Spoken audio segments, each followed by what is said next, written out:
drew it. It's your art. This is a sodium ions waters.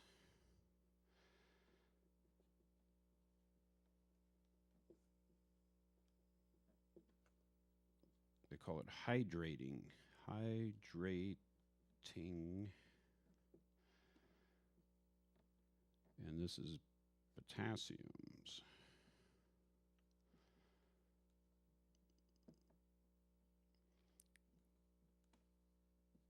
Let's call them waters. So in your blood, this is a bigger ion. There's a thing called a sodium-potassium pump. This is one where you can test your professors, kids. Ask them. A pump is used to pump sodium ions across the cell membrane. This keeps an electric current available to send a synapse reaction, moving an impulse along your neuron, right? So the potassium here is bigger. When you come up to the cell membrane, there's a sodium-potassium pump that pumps 2 sodiums inside to the cell, 3 sodiums and 2 potassiums. People will tell you that the pump is pumping the potassiums, but you know what? The potassium is free to come across the cell membrane. So I was sitting in graduate level neurobiology, and I said to the UC Berkeley professor, been teaching this thing 30 years, I said, wait a minute. At the cell membrane, potassium can come or go, but the membrane is permeable, they call it, for sodium ions. So once they're pumped on the one side, they build up on that side. It's called a gradient. So the gradient of sodium is higher inside the cell. That's what's ready to fire the impulse, electrical impulse. But potassium is bigger. So I go, wait a minute. How come potassium is free to go across the cell membrane? You have a pump that uses ATP to pump sodium into the cell, and it pumps the sodiums out, but the sodium can go right back if it wants. It gets an equilibrium because it's free to come and go, but the sodium is built up on the other side. So these people are misled, professors are misled if they just memorize their facts to thinking that the pump is used on the sodium ion, which it isn't, because it can come and go across the cell membrane. So it's an equilibrium, but the sodium is really built up on one side. It's from all the plus charges on the sodium. So think of this now, folks. This is what I'm talking about. The sodium is holding so much more water around it that it can't come through the cell membrane. But potassium, even though it's a bigger ion than sodium, bigger atom, bigger ion, only holds a little bit of waters around it because with a bigger nucleus there, the plus charge isn't able to conduct through the waters. This sodium is plus charge here. Electromagnetic plus charge from that sodium ion. Remember, that's why I say we have to say ion. This is really important. That ion will travel through 3 water molecules and still give this little call it delta plus. Wouldn't even be delta, it'd be pico or something. Little bit of a plus charge through 3 waters it conducts. Potassium, on the other hand, only goes through almost 2. So potassium ion plus is smaller than sodium. I mean, the radius around it holding the waters is smaller than the smaller ion is because it holds more waters around it. So the other one you got to think about in your blood is the glucose. Glucose has all those OHs off to the side. They're holding water like little magnets. They're stuck on there.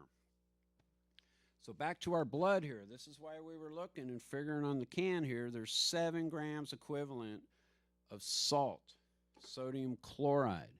The label only gives you sodium. Okay?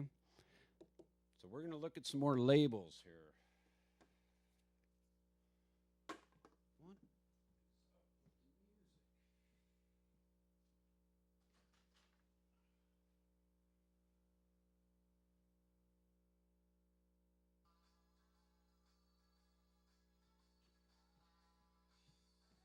All right, I had to think about this for a while here.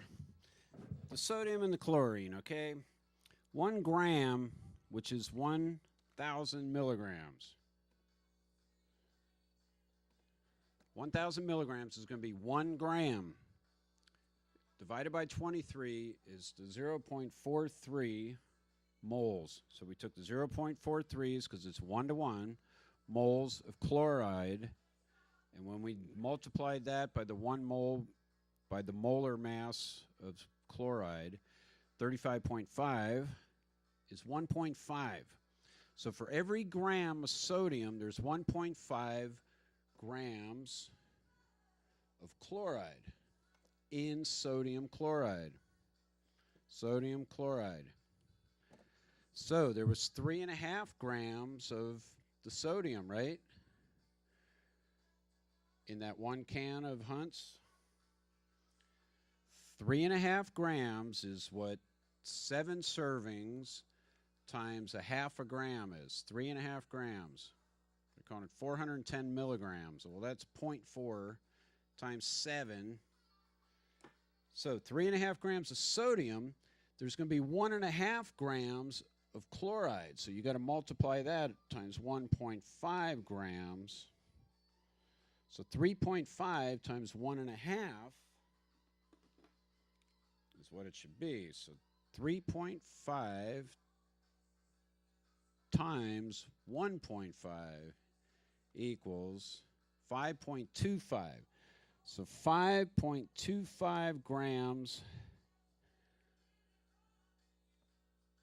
of chloride. So add that plus the 3.5 grams.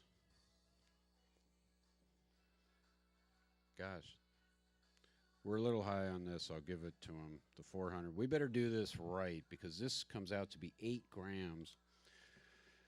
1,000 milligrams, well, 0.4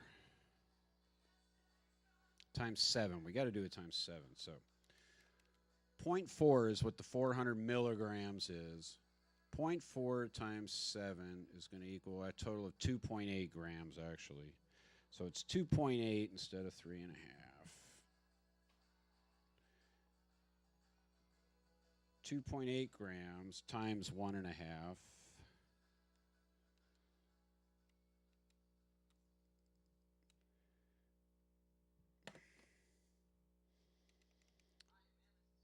.8 times 1.5 equals 4.2 grams. So 4.2 grams chloride plus 2.8 is 6. That's 7 grams total.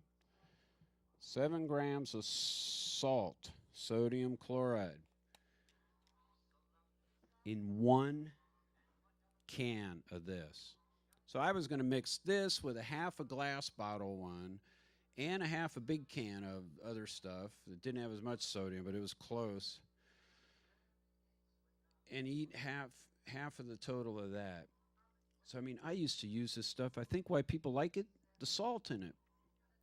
The only thing that is good when you go out to a restaurant, don't kid yourself. They're cooking in butter and they're using salt.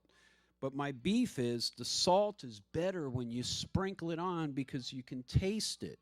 When it's in the sodium form, like the can, because it's used as a preservative, it holds the water like I was showing you before. Here, what this means is bacteria can't get the water to grow to cause germs. So they use salt. Essentially, sea rations was for sea salt.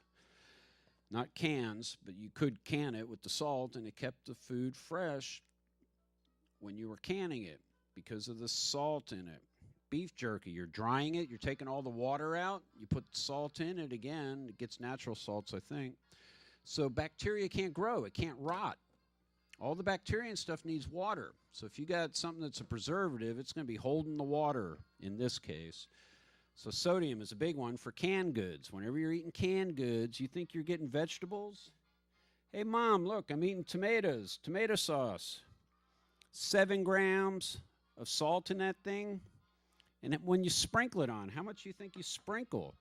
A gram is a big old pile of it. And they're saying you're only supposed to get 2 grams a day. 2 grams of sodium chloride a day. That 1 can had 7 grams. What's that? That's half a week's worth, huh? You got to learn your chemistry, kid.